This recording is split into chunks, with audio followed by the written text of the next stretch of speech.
And so then once you do find a compatible partner, somebody you think you can work with, what's the next step? And do you need to get something in writing, or how does that work? Yeah, I think it depends on, are you going to start a company together or are you going to do a deal together? And so if it's just, hey, these are the kind of, let's do a deal together. And I suggest that for the most part, most people decide to do a deal together before they form a company together, like a company that's going to grow with staff and buy a bunch of apartment buildings. If you do a deal together, you're basically agreeing to date for the next 3 to 5 years. Okay. And at that point, you need to have a document that at least kind of says, these are the types of deals that we want to go for. Here's where here's the time commitment we're able to give to this deal. Here's who's going to raise the money. Here's who's going to talk to brokers. These are the kind of deals we're going to target.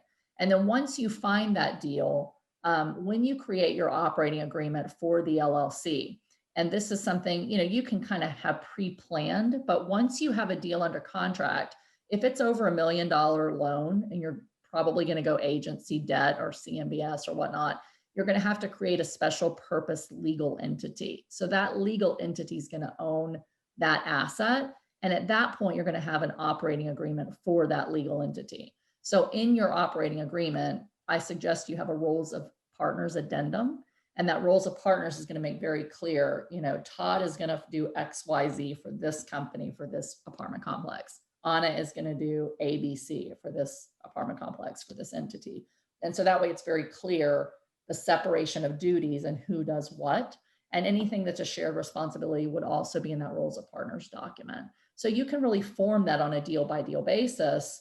And maybe for one deal, it looks one way, and for another deal, it looks another way.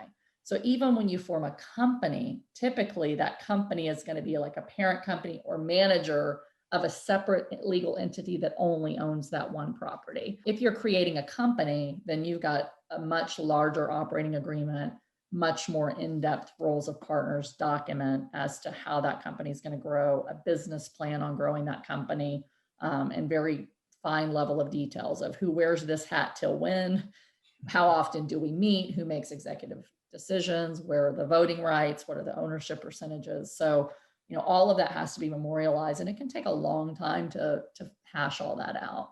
Yeah. Okay. So, but on the shorter term deals, then those roles are kind of outlined in the operating agreement. That could be different deal to deal than if you're just working short term then. Absolutely. Yeah. Okay. Great.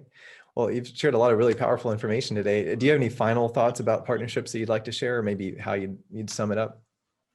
Sure. I'd say, partnerships can be a really good thing. In order to scale and in order to grow, it's very, very difficult to do it alone. But just be very, very patient and cautious into forming partnerships, and make sure you're going in really with eyes wide open, having asked all of the key questions, regarding your financial goals, your time, your money, your skills, and your passions. When you align all those things well, it becomes kind of like that perfect pair of shoes. We know we're going to be a good fit. We're going to walk together. We may hit some bumps, but we're going to be, together in step, rather than I'm wearing a high heel and you're wearing a tennis shoe and we're going to constantly step on each other and not be going the same direction. So look for that alignment of somebody that really feels like, wow, this is such a great partner that complements everything I'm doing.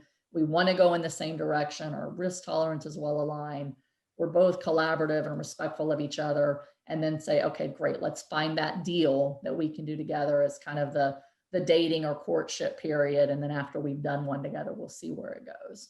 Awesome. Okay. Well, that's great. Great advice. So can you tell us what's the best way for our listeners to connect with you then? Sure. So I have two websites. One is more coaching and speaking related, which is reimom.com for real estate investor mom. And my capital company is called Greater Purpose Capital, and it's greaterpurposecapital.com. Okay, great. Well, we'll be sure to include that in the show notes. So thanks so much for coming on today. Really shared some very powerful insights on creating partnerships. So thanks so much for that. We You're appreciate so that. welcome. All right. Have a great day.